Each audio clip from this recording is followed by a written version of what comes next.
What is going on, everybody, and welcome to Shooting the Shit Uncensored. I am your host, the dad bod god, the bald, the beard, and the fucking beautiful Piers Austin. And this morning, this afternoon, this evening, wherever you are tuning in, we have a very special guest. We have Mr. PJ Black joining Shooting the Shit Uncensored for a conversation. I'm really excited to have him on. You may know him from WWE as Justin Gabriel, former three-time WWE Tag Team Champion, and also former TNA King of the Mountain champion. I'm excited to have him on and get into a great conversation. But before we do, I got to take this time to thank our sponsors, the guys that help us keep the lights going up in this bitch every single week, guys. First up is healthvape.com. Now, listen, if you or someone you know is one of those filthy smokers or one of those filthy vapors, you need to get them on healthvape.com. This is your healthy vaping alternative. All of their products, no nicotine, no addictive or harmful chemicals. They help restore your energy while giving you the vital boost you need to get through your day. So go and check out all their vape and pod products. Use that promo code MWAPOD to get a 10% discount on your final purchase. Also, guys, you need to go and check out sleefs.com. That's SLEEFS, sleefs.com. This is your one-stop shop for all your athletic wear and athletic gear to get for your athlete in your life. They've got armbands, compression pants, compression shorts, headbands, boots, mouth guards, and they've even got those dirty boxes that you always hear me raving about. Guys, I'm an active guy. I work full-time. I've got 3 kids. I do podcasts. I go to the gym. I'm constantly on the fucking grind. These dirty boxes stay dry, they stay fresh, and they've got funky designs on the front of them, so when the belt buckle comes undone at the end of the day, your partner's going to be laughing on what's on front of the boxes. So, guys, go and check out sleeps.com. Check out those dirty boxes. Use that promo code MWAPOD to get a 10% discount on your final purchase. But, guys, as well, thank you for joining us. If you're joining us live or even afterwards, I appreciate it. If you could please do me a favor, click that subscribe button, like, share, comment, all that good stuff. If you're listening to us on a podcast platform, please give me a 5-star review. It helps me bring more amazing content like this episode today to more people and to you as well. So please help a brother out. But guys, without further ado, you've heard me talk shit for long enough. Let's get into my conversation with PJ motherfucking Black. Yeah!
Boom, and we're live. Look at the guns. Thank you so much for that introduction. I was just about to correct you there because you said Mr. Black. It's actually Dr. Black, but you already knew that, right?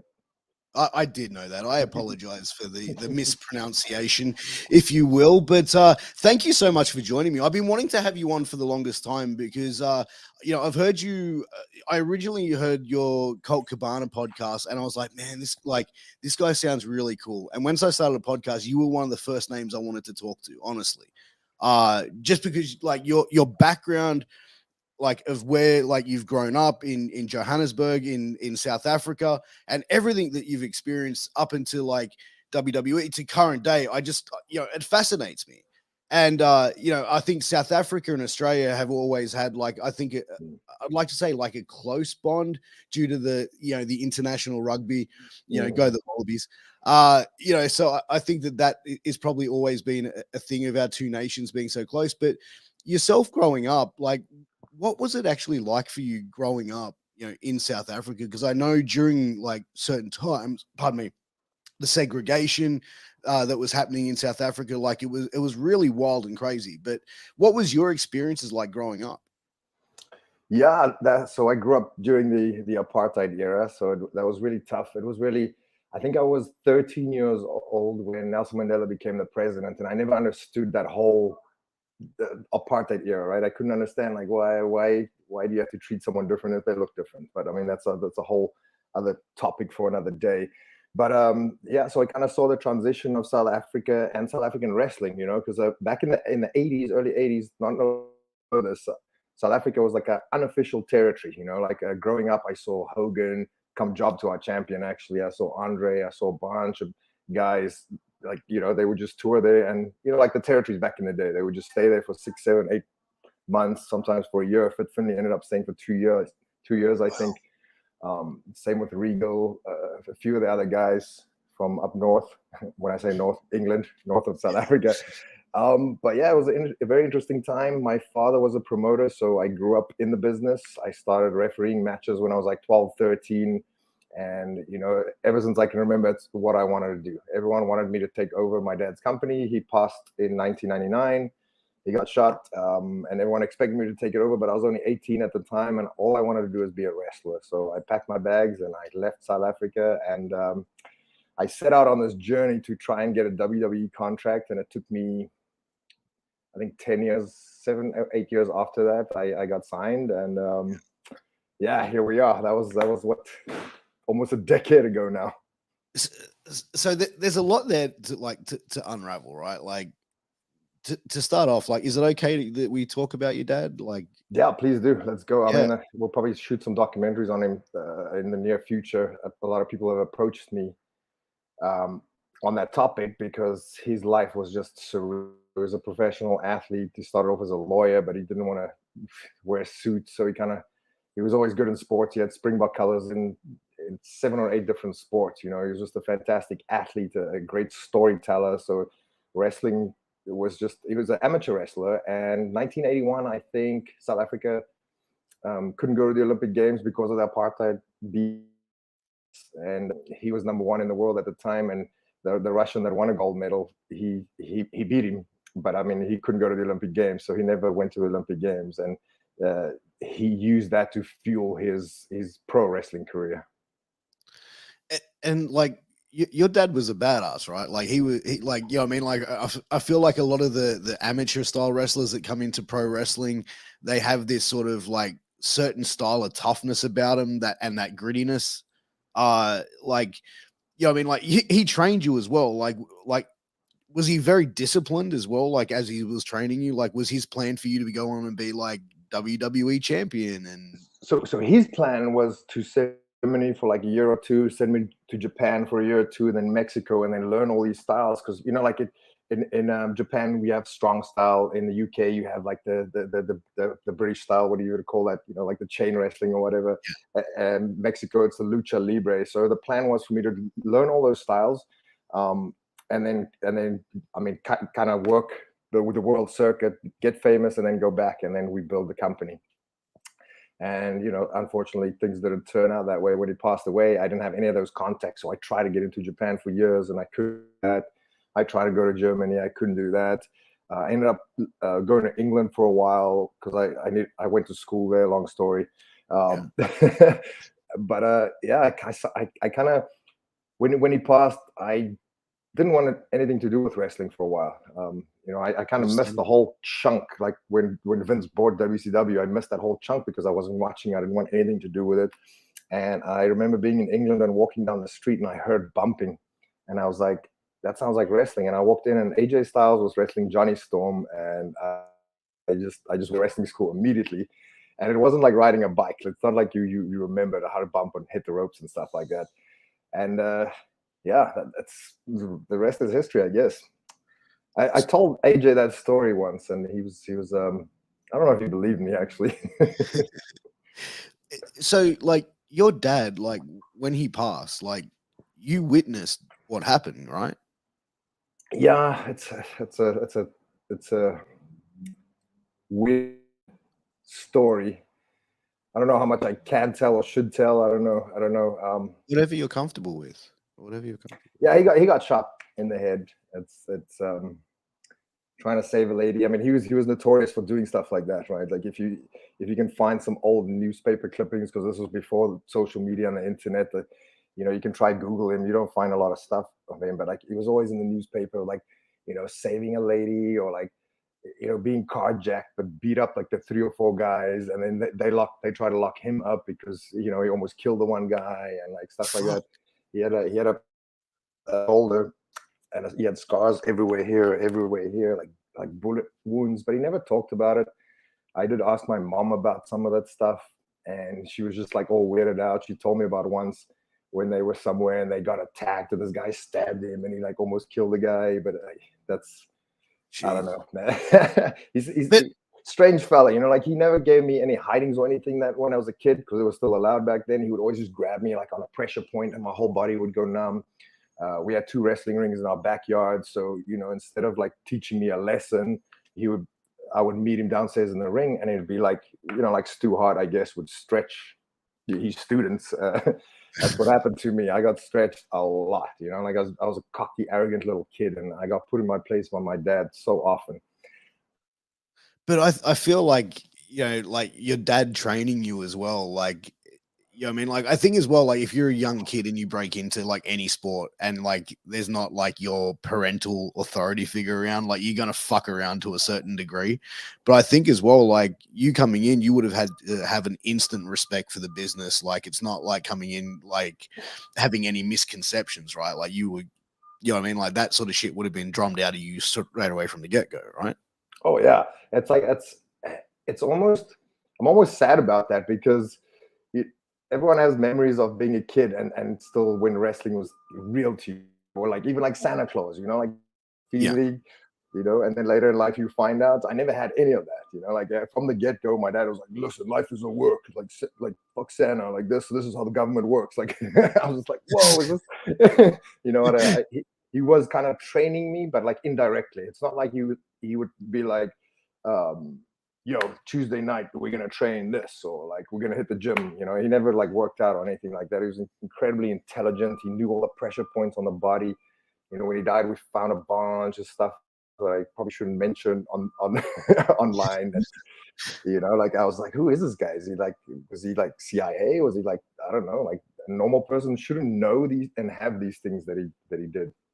That's wild. But once you took a break, from wrestling and you saw like Johnny Storm and AJ having this match, like did that automatically just spark that passion back into you, like going like, fuck, I need to get back in straight away? Immediately.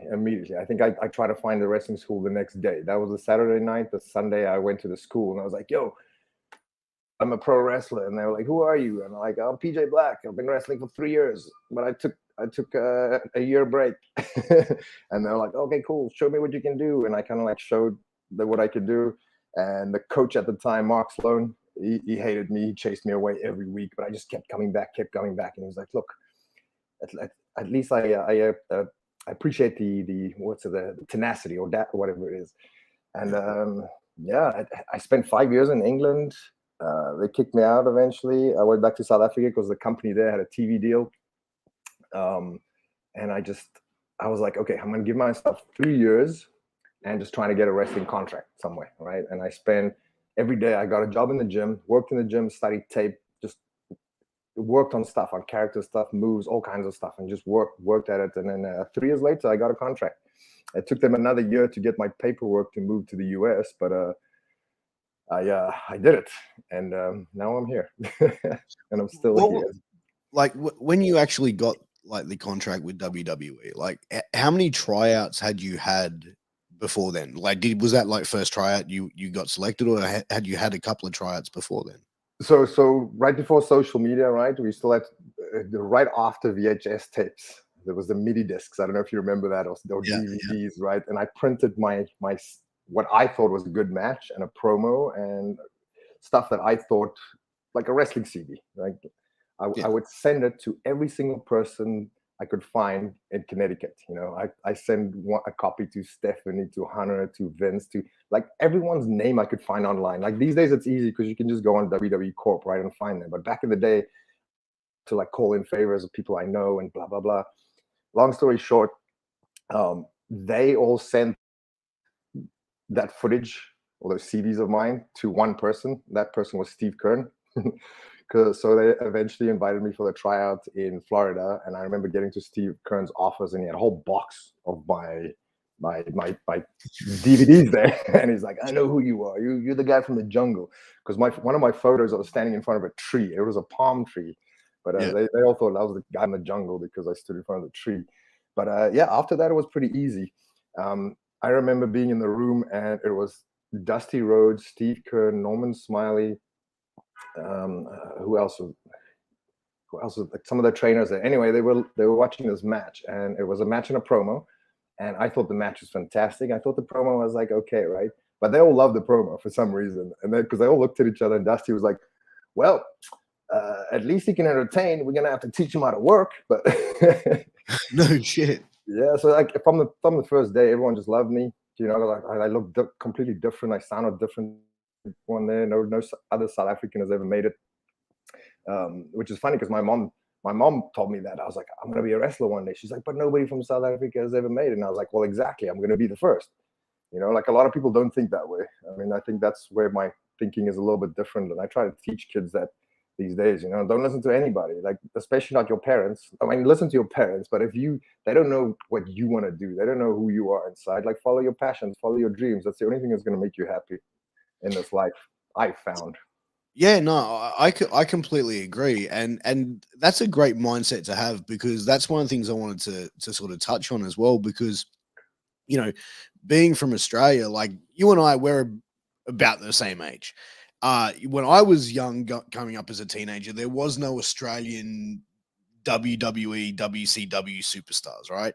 As like there wasn't any South African ones, and like, you know, for you to have that mindset going, I'm going to be the fucking first, and working towards that, and to get, you know what I mean? Like that's, you know what I mean? That just proves if you put the work in, anything it's achievable. Definitely, and that goes for all areas of life. Like anything you want to do, like nothing is impossible if you put the work in. Sometimes, I mean, it took me 10 years, you know, from when I to get the contract, but still, for some people it'll take a year, for some people it'll take 10, 15, whatever. Just if you put that work in and you're passionate about it, it'll come. It'll definitely come. And again, in all parts of life, like if you want to be a neuroscientist, like even if you don't think you're the smartest person, like it's been proven that memory can be trained. You know, like you can improve your IQ. There's many things that you can do. You know, I was a skinny little kid. I was like, okay, what do I need to do? I need to go to the gym. So I started working out. Gotta eat healthy. She started doing that. So, you know, it's not easy. Like people don't go like, oh, I want to be this tomorrow, and then you are that. It doesn't work like that. You have to put in the time. But time plus passion equals success every single time. And you know, that's where I always have a saying, like there's no elevator to success. You got to take the stairs. And and you're right, it doesn't matter what you were doing, whether it's wrestling or any other venture in life. If you want to be successful at it, you can't just put like half-ass it. You got to be committed. That's exactly, man. And then I hope that more kids these days take advice, you know, like with all the crap that we have on TV these days, and it's too easy. We live in the ADD generation, you know. Like I sometimes wonder if I was a teen now, if it would be easier or harder for me, just for the fact, like, you know, like when I was trying a new move or a new whatever, you know, like I had to wait for my dad to bring me back VHS tapes from overseas because he was always traveling, you know. Like now you can just go on the internet and I can look at top 10 moves of Claudio, you know, like so easy. But is it easier because it's the market is over flooded? Like I don't know. I mean, it's a different set of rules that you have to play by now. I mean, I think as far as like to market yourself, it's such an easier world than what it was like even like 15 years ago, 20 years ago, right? Because even in like what 2000, the internet was like kind of there. You know what I mean? Like it was still dial up, I think, for a lot of places. So I think technology, it's a completely different. I look at my kids. I got a 6-year-old, a 4-year-old, and a 1-year-old, and the two older ones have iPads, and like they want screen time, and if they have too much of it, they go fucking loopy. Like I'm talking like nuts, and I'm just like, all right, done. Go outside. Let's do you know what I mean? Like I'm old school like that because it's like, yeah, no, if it's a nice day, we're outside. We're not fucking on screens because it's like it does send them like it twists them. Oh yeah, totally. And all information is there. Have you ever thought about that? Have you ever thought about if you had that information when you were a kid?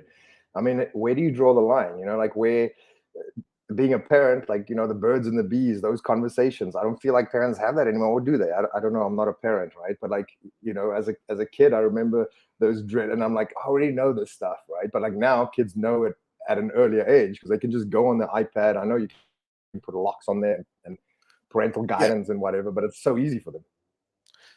And that's the biggest fear as a parent of young kids is like, like if they're watching something on their iPads and stuff, like I'm always constantly keeping an eye out because I want to know what's like, I mean, what they're watching and stuff. Because it's like, my kids are nuts as well, bro. So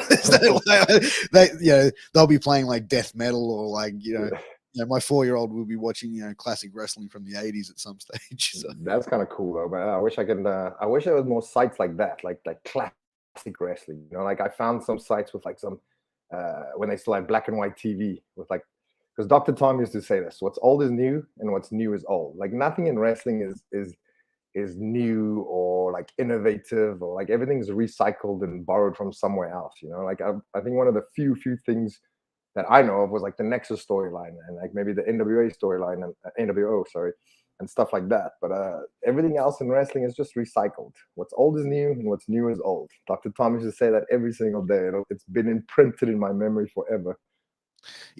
One thing I really find hilarious about pro wrestling is like every generation has said that the generation before them would be like, you need to slow down. You're killing the business, kid. You're doing this.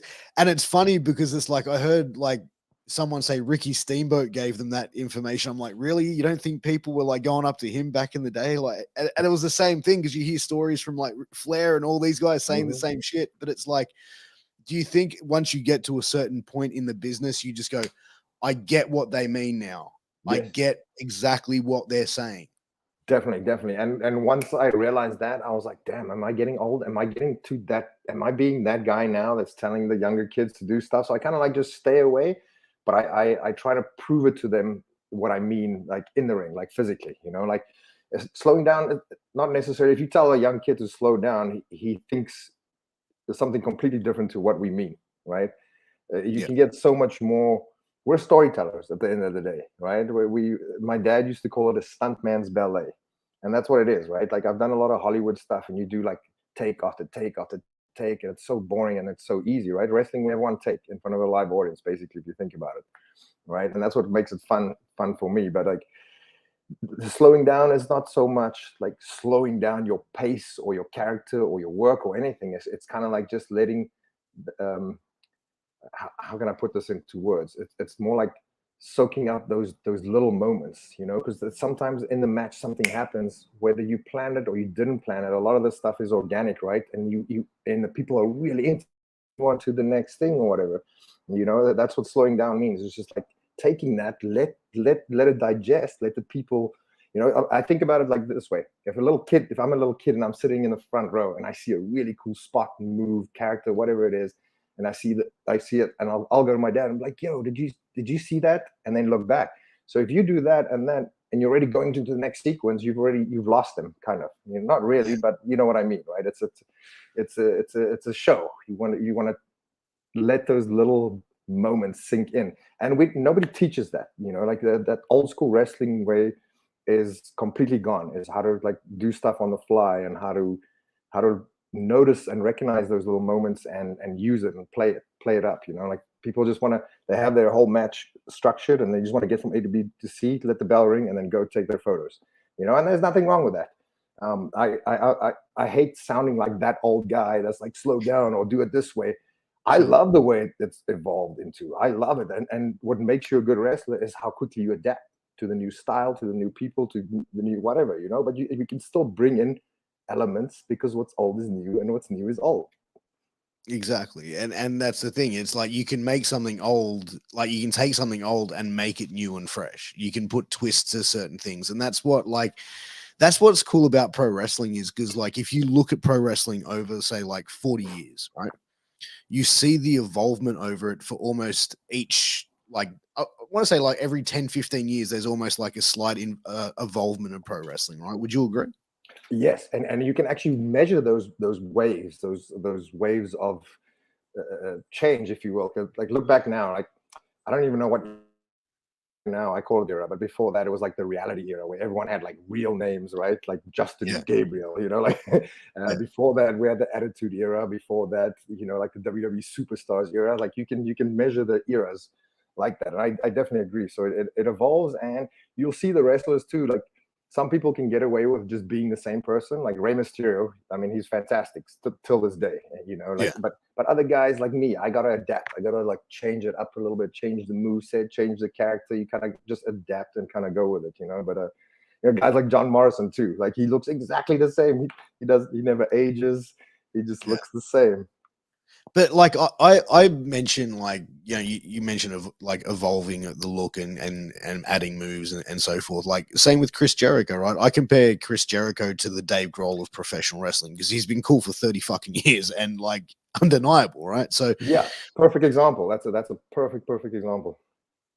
but when you went to FCW, got signed, moved over to America, what was it a bit of a culture shock for you going from like because you were in the UK, go to America? Like, was there a culture shock going over the US? Was that the first time you'd been to the States? Well, I did a little tryout. That was the first time I came, right? And it was over a weekend. And from South Africa to Pittsburgh, I think, because I had to do a physical in Pittsburgh.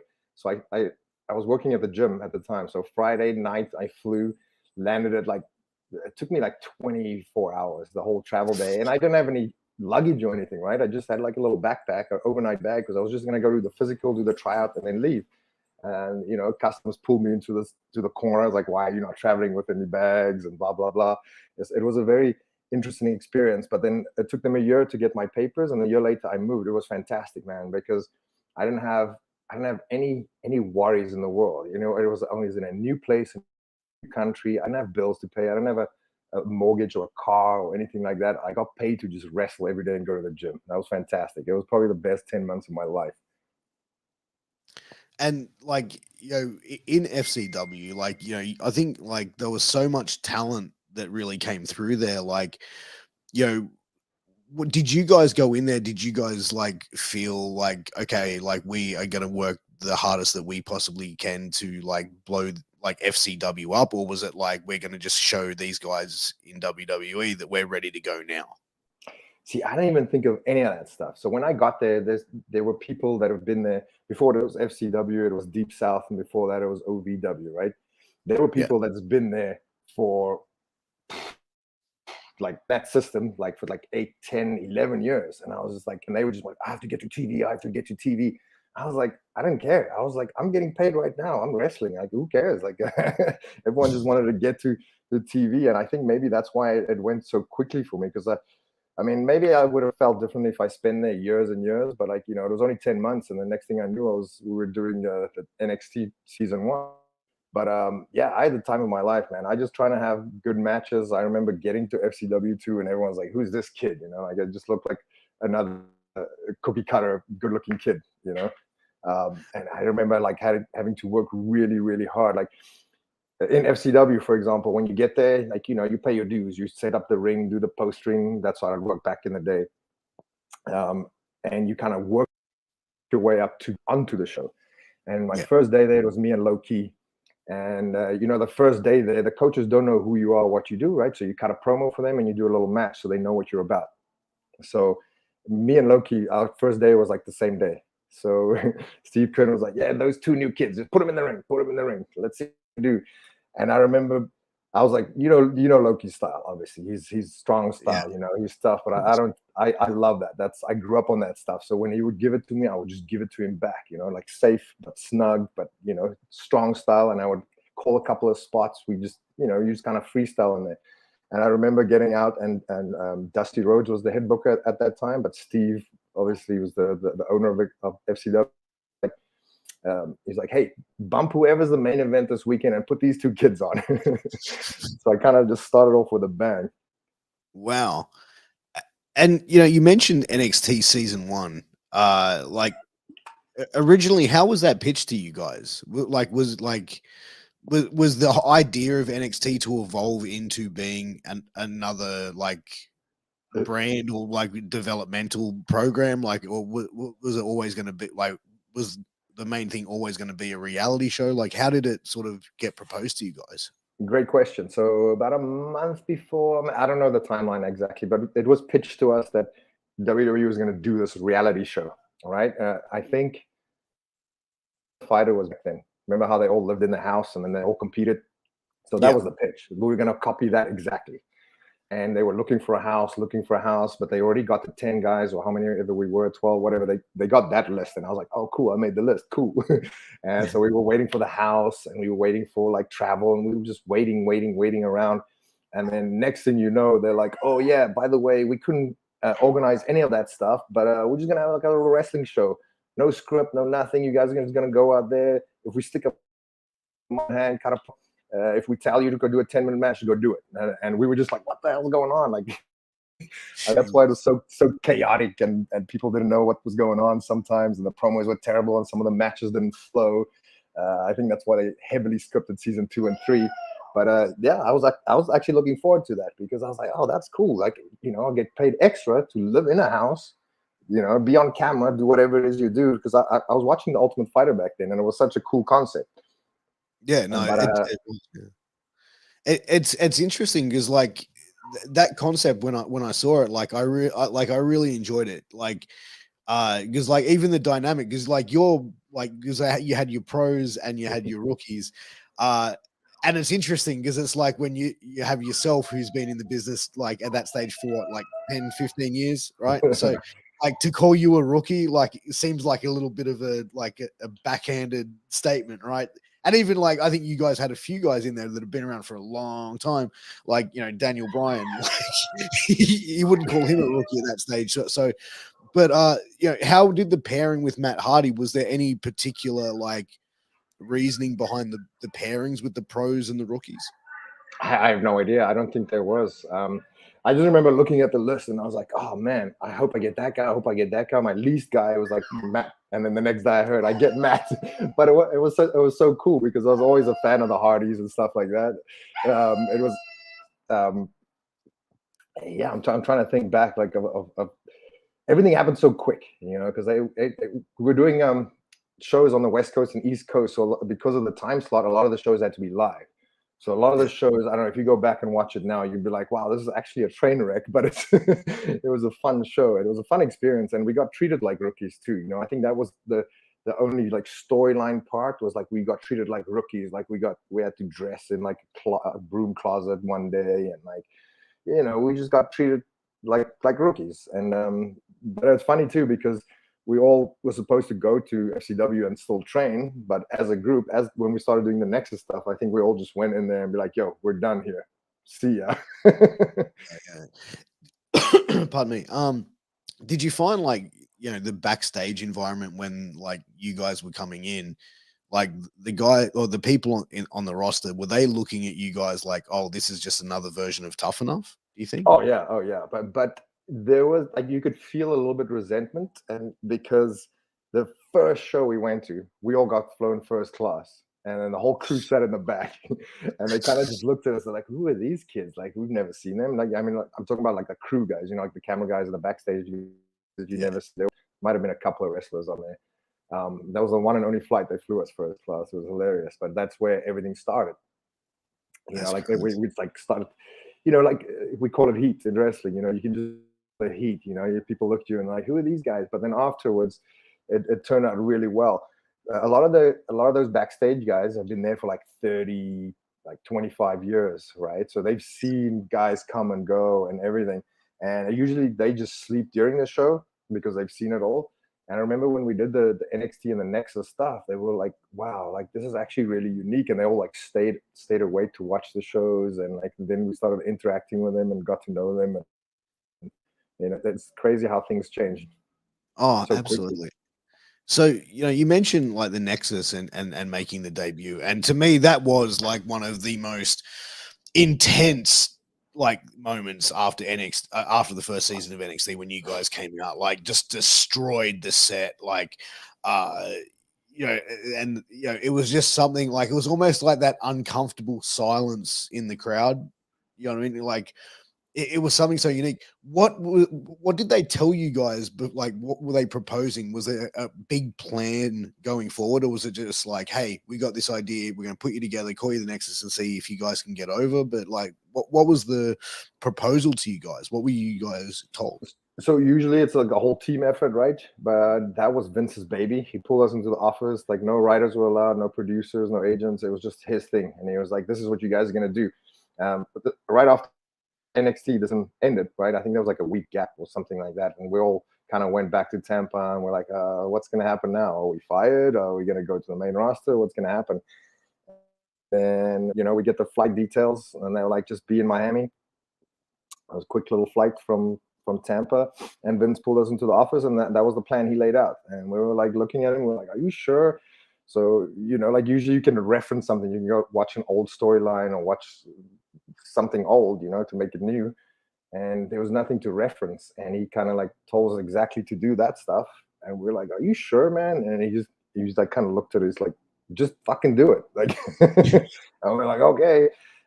That's why, like, even like Daniel Bryan going overboard, like choking, like that all that stuff was allowed, right? So it was fun. It was super fun. I But was Daniel Bryan got fired for that, didn't he? Like, because he choked or spat, or I don't know, like something happened along those lines, wasn't yeah, it? something which was weird to us because they were like, anything goes. Like I remember Vince telling me, he goes, "If a security guard like just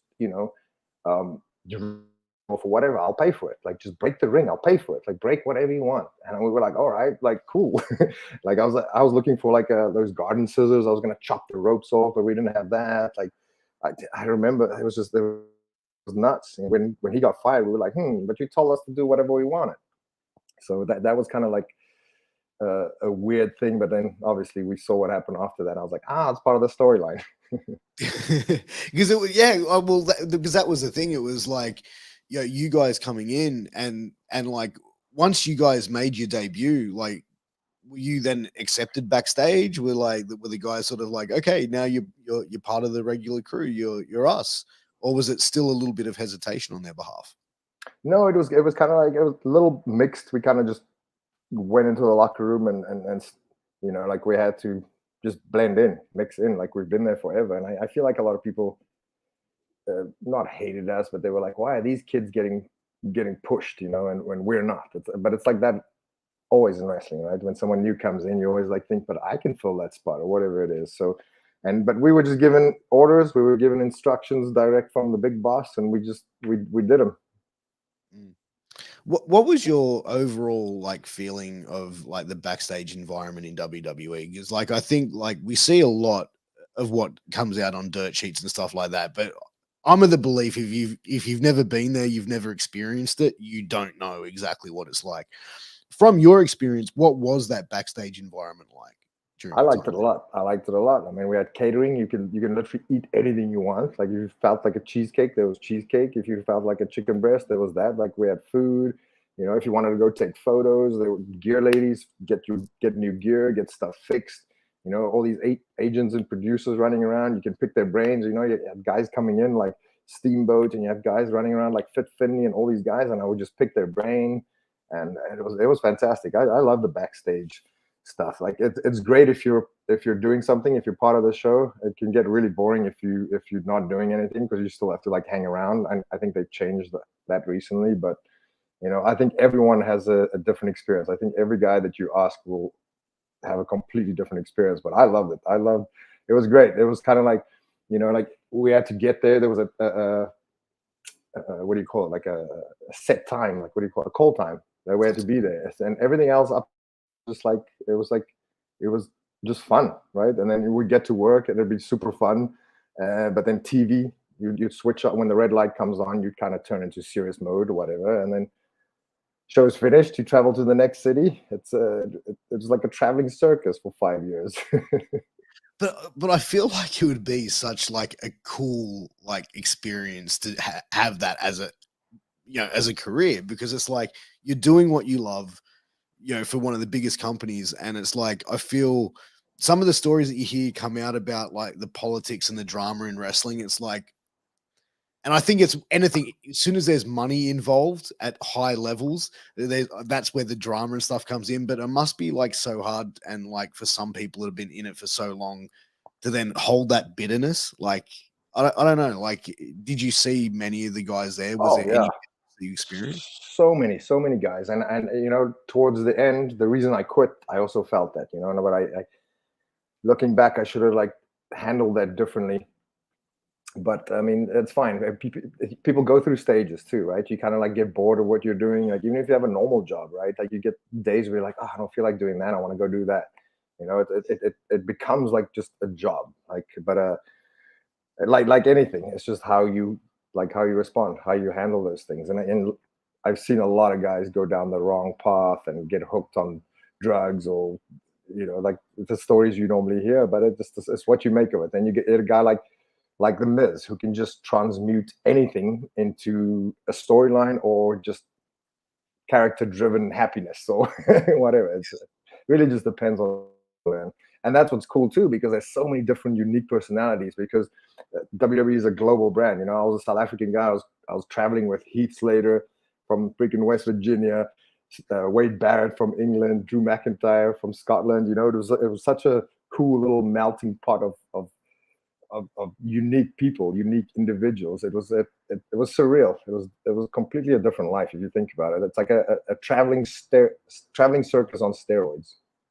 But that's the thing. It's like, where in the world would you find like a guy from Tennessee, a guy from South Africa, a guy from Scotland, a guy from England?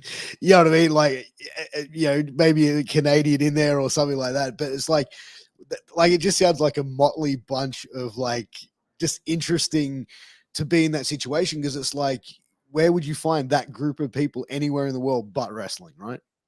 Right, and it was so cool because like traveling, you know, I got to wrestle in over 50 countries with WWE, and like traveling to new places like every week. You know, like me and Heath travel together, and the Nexus guys travel together for the longest time. And like people would always stop us and be like, "Hey, who are you guys? Are you guys a band? What do you do?" You know, most guys knew wrestling back then, but the people who didn't would always stop and be curious because we were such a. They were like, "Where are you from?" I'm like, "He's from South Africa. He's from West Virginia. He's from Scotland." Like, it's people were like, "What? How do you guys get together? How are you traveling to the United States?" It was always very interesting conversations. Yeah. Oh man, I can imagine it would be, and it would have brought a lot of attention as well, because like, you know, big human beings and larger than life characters as well. So, you know, with the Nexus, you know, when you guys sort of started to sort of like remove members, add members, did you feel like at that stage they were still trying to hold on to something? Do you think like at that point Nexus had had its run? I think there was so much more that we could have done. I think that whole storyline kind of got killed in the Staples Center in Los Angeles that night, where it was Nexus versus the WWE. I feel like they kind of lost its momentum, and then nobody knew what to do after that. I think things would have been completely different. You know, like we didn't even have, like Nexus didn't even have a WrestleMania moment. We didn't even get to Mania. It was like the whole thing got disbanded right before WrestleMania. So I think there was so much more we could have done. Maybe Vince got bored. Who knows? I don't know. I don't know what the whole story was there, but we all know how that turned out. Do you think it could have been like someone politicking, going, "Hey, man, I don't think these guys are ready. Like, I think you need to pull the like." Do you like? Yeah, I mean, because you hear those stories, right? Like, did that ever pop into your mind? Oh yeah, I don't think it was like that per se. Like people thinking these guys aren't ready. I think it was just like people getting finishers changed to protect themselves, or just thinking about themselves instead of the long run or the storyline or whatever. You know, and I'm sure that happened, and it happens all the time. It still happens today, and it will always happen. It's wrestling politics, right? Shit like that will always happen. Like, I feel like even and tell me, like, when Wade Barrett and John Cena had their match, do you believe Wade should have gone over there, and that if he had to have gone over and won the title, do you think that would have like catapulted Nexus into another level? Oh, without a doubt, that would have been completely different, and maybe in an alternate reality that did happen. Unfortunately for the people here, it didn't. Yeah, no, absolutely. And from Nexus, you went and then joined the Core, which was another like new group, which sort of spawned off.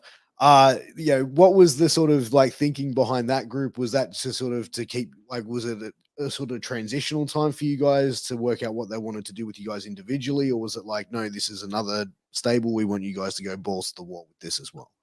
It was exactly that, like a transition time to see where we'd fit in. But at that time, it was also a transition time for the company. There were a lot of backstage, not politics, but the positions moved around and new positions, and it was a public traded company by then, so a lot of things changed. It was more corporate. It was more more for kids, stuff like that. So it was a lot of different things that were going on backstage, and I don't think it translated to on-screen stuff. But yeah, I don't know. It could have turned out completely different, depending if the timeline was different, But I don't know what's yeah. Like, with your time in WWE, what do you feel like is your most like memorable moment? Oh, I'm going to tell you, but I got to go back a little bit. That transition year, by the way, when we were the Core, we didn't get as much direction as we did before, right? It was just like, go out there and throw shit to the wall and see what sticks. And I feel like we took a completely different approach to what they actually wanted, because when that whole thing was done, they were like, oh, we kind of had this in mind. I was like, well, why didn't you tell us that? Why didn't you write that out? Like, we could have portrayed that completely different, It was because of the backstage, people were moving around, right? So there's just no communication. But my best moment, that's a hard one. People ask me that all the time, but it's quite a few. I mean, I got to be WWE Tag Champ at WrestleMania, and at WrestleMania was the first time my mom's ever seen me live. She was married to a wrestler, so she hated it, and she told me I'll never make it as a wrestler and all that stuff. So she never supported the journey. Now she's the biggest fan ever, by the way. But back then she didn't really support the journey. So I was like, hey, do you want to? She's never been on a plane either, by the way. So I was like, hey, do you want to come see me wrestle live? WrestleMania's in Atlanta. Forgot what year that was, 2012, 2011, maybe, I forget. And there was a flight direct from Johannesburg, South Africa to Atlanta for 16 hours. Now imagine This lady, she's never been on a plane before. Now she's got to sit on a plane for 16 hours. But how did she go on the first flight? Oh, she was so nervous. She was so scared. Like, I remember from Atlanta to Tampa, it's like a 6 or 7 hour drive, right? But we fly everywhere. When we got there, she goes, I'm not getting on the plane again. Is there someone I can drive with? and she drove back. It was funny. But I mean, she got to see me at WrestleMania, so that was pretty big for me. Yeah, absolutely. And how did you find tagging with Heath Slater? Because like he seems like one of the most entertaining guys that have come at, like, in the last few years. Like, just his timing, comedic, and even like his in ring and stuff. Like, I really feel like he's one of the most underrated guys by far. Wow, man. And you can ask every single person who's been in the ring with him. He's just so underrated. He's so good. And I don't know if it's because he forgets stuff, because like a lot of wrestling's like acting in a way, right? It's like it's a reaction. It's like how you react to certain things. Like if you just have a blank stare in your face and you're trying to remember choreography, people can kind of see that. Heath is always in that moment. Well, I don't know if he forgets or he's just that good, but like you can do anything to him and he'll go, and it'll be like a surprise to him almost, which fits the character. And I think that's what makes him so good. I think he just acts dumb. I think he's way smarter than people give him credit for. But yeah, he's fantastic in the ring, man. He can just do anything, any character. He's definitely one of those guys that are way underrated. And with tagging with him, you guys 3 times tag team champions. What was one of the most memorable moments that you have from that tag team? Oh, so many, so many. I think I've told some of these stories before. I forget, but I remember winning the titles for the first time. We were on the road, and we always shared a room. And Heath would sleep with the TV on, so I would wake up in the middle of the night, switch the TV off every night, right? So one night we won the titles. I went to bed early, and the TV was on. I wake up, switch the TV off, and I look, but he's not in his bed. And I hear the hairdryer in the bathroom, and I'm kind of like, what the hell's going on? So I kind of peek around the corner, and he's there butt naked with the title on, and he's got the hairdryer and a cigar, and he sees me, and he's like, "Woo!" He's like, "We did it, baby! We did it! We did it!" I love it. That. Feels like the most old school thing, like a guy could do in the last like 10 years. You know what I mean? Like that is Right. like one of the most old school things I could hear. That is awesome. It really is, but that's what Heath is like. One day I'm going to write a book, and there's going to be a whole chapter dedicated to stuff that he did and said. Like, I just got to sit down sometimes and remember. I love that kid so much. Oh, dude.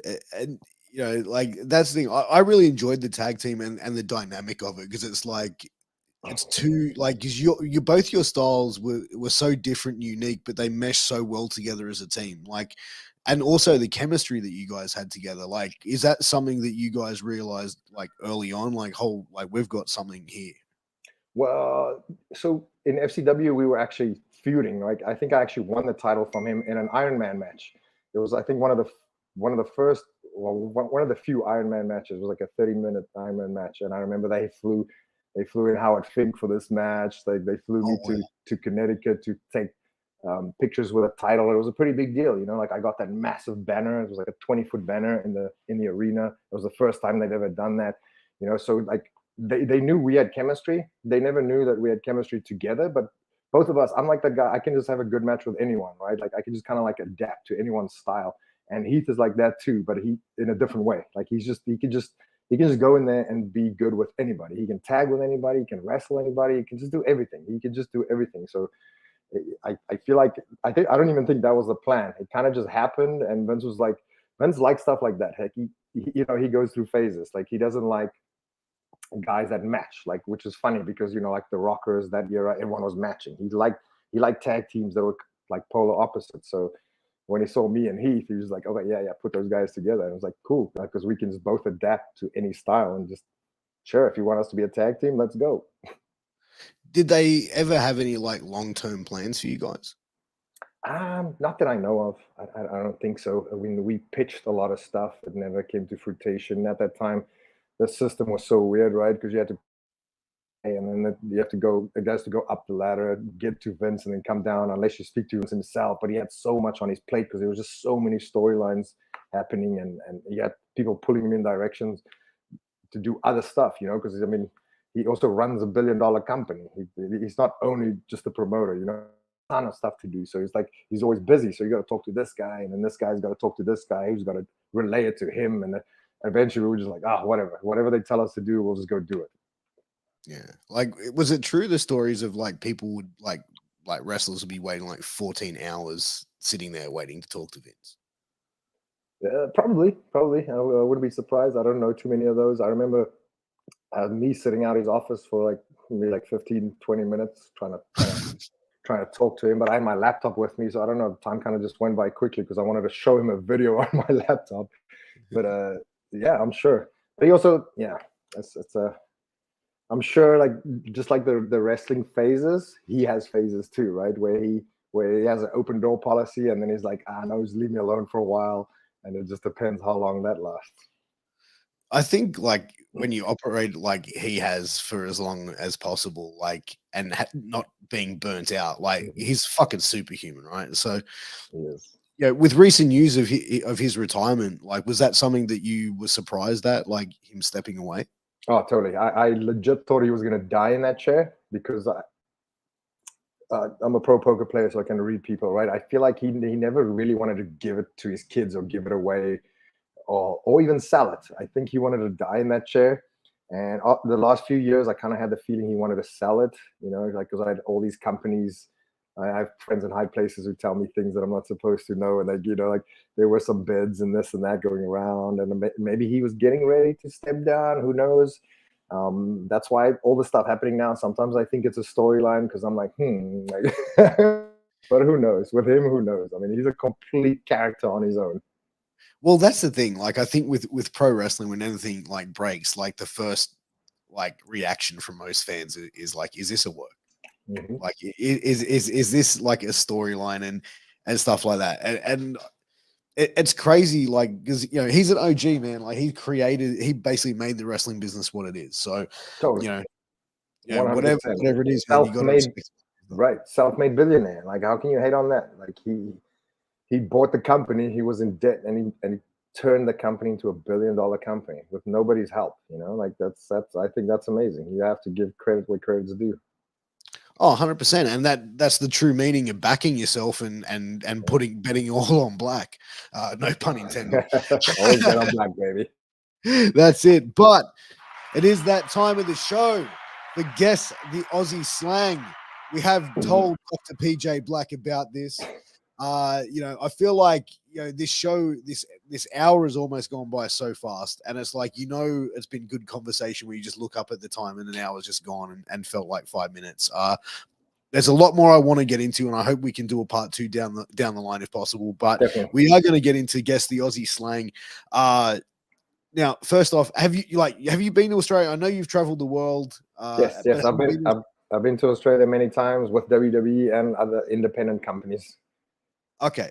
So, do you know much about the lingo? So you a little bit. Remember, I was a rugby player at school too. So the Tri-Nations was massive for any South African kid. I know in Australia you have a rugby union, rugby league, Aussie rules. I know Aussie rules is much bigger in other areas, but where I'm from, it's rugby union only. And so I played against a lot of Australian teams. I've wrestled a lot of Australians, so I know a little bit of the lingo. Well, dude, I'm a former rugby player. Like, I got to ask before we get in the game, like, what position were you? 8th man. Number 8. Yes, sir. Yeah, really. I was a front rower because I had no neck, no coordination, and I was slow as fuck. So I made the perfect hooker. So I was the guy that took out the fly half, the scrum half, right? The coach would be like, because I was a really rough player. Like I have so many records for red and yellow cards, which I'm not really proud of, but that was my job. I was like, yo, get that guy out. He's scoring too many points. Take out his right leg. That was my job. Yeah, like people don't get old school rugby, man. Yeah. Like, that's what it was like back in the day. It's a different game now.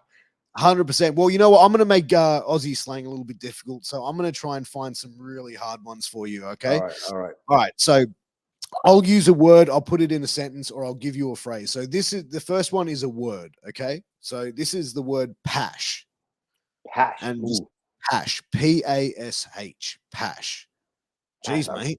I don't think I've ever heard that one at all. I'll put it in a sentence.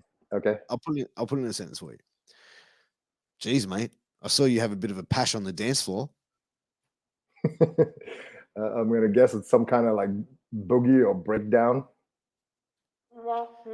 No, so a pash means like, when you see people that like are hooking up like in a nightclub and it's just like sloppy, like tongues and shit.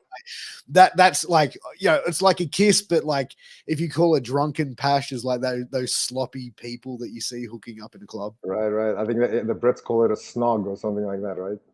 That's correct. Yeah. Okay. So we'll go for another one. Ripper. You little ripper. Hey, or in rugby terms, kick that little ripper, mate. I don't know if it works. It means something really great, like, yeah, you ripper, good stuff. All right. So I got a few more for one. Okay. Right. So this is like this is an interesting one. She'll be right. She'll be right. She will be right. She'll be right. She'll be right. That means she's right for the taking. No, it means it should be all good. It should be all good. Oh, close. Right. That was close. Yeah. Okay. Here's another one. No wuckers. Hey, no wuckers, mate. No wuckers, mate. No worries. Yeah, that's it. We got you on the board. We got one. All right, so here's another one. This one you might get because of like rugby and stuff, right? So this is budgie smuggler, and I'll put it in a sentence for you. Jeez, PJ, my old man just turned up at my house and he's in my swimming pool. He's in his budgie smuggler. Oh wow, my mind's going in all dirty directions here, so I don't want to say that out loud. But it's not something to do with underage girls, is it? No, definitely not. So a budgie smuggler is a speedo, and it's basically called that because when like it gets wet and you get out, it looks like you smuggle. Anyway, you get what I'm coming from, right? Yeah. Like, No, I know. I know that. Sorry. No, all good. All right, so I've got a few more. So next one is sook, mate. Go and have a sook in a corner. Sook. Kind of like sulking, like are you pouting? 100%, 100%, 100%. So Yeah, the final two are going to be like there's going to be multiple in there, right? So the first one is going to be, and I'll put it all in a sentence to make it flow. So this one's going to be servo, durries, bottle-o, slab, Maccas. Okay.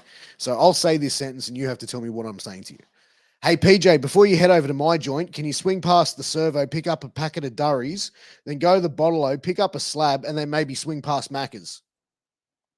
Wait, let me see. Kind of go to pick up some beers, some cigarettes, some snacks, or pick up some McDonald's on your way to my place. Something like that. You know what? I'll give that. Right. So servo is a service station, a petrol station. Durries are cigarettes. Bottle-o, slab is beer. You know, and then McDonald's. So, all right. So this is the final one. So, all right. This is going to be Franger, Old Fella, Sheila, Root.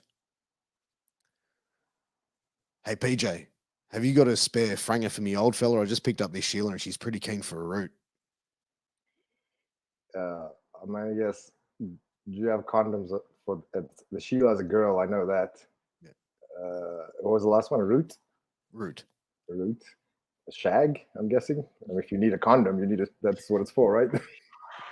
That's exactly right. So I think like Sheila is like a pretty like no one really uses that anymore. Like that's like something. No. Like, yeah, not really. Like, you know what I mean? Like if I called my wife a Sheila, she'd probably like slap me with a frying pan or headbutt me. I feel like comedians use a little bit, though, because that's probably why I've heard it. Yeah, like they definitely. It's more like an old school term. It's really used. But PJ, you know, thank you so much for being on the show. I really appreciate you having on. It's been an amazing conversation, and I definitely want to do a part 2 if we can arrange it. But where can everyone find you on social media and support you? And you know, where can they get some Dr. Black merch?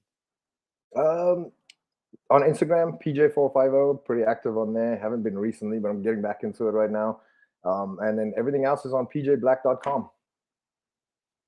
There you go, guys. Make sure you go and check it out. Go follow PJ Black. Keep an eye out for our social media because we will be getting definitely want to get PJ back. Also, huge thank to our sponsors, healthvape.com and sleeps.com. Use those promo codes MWA Pod to get a 10% discount. But guys, until next time, we'll see you again very, very soon. Take care. All the best. Peace.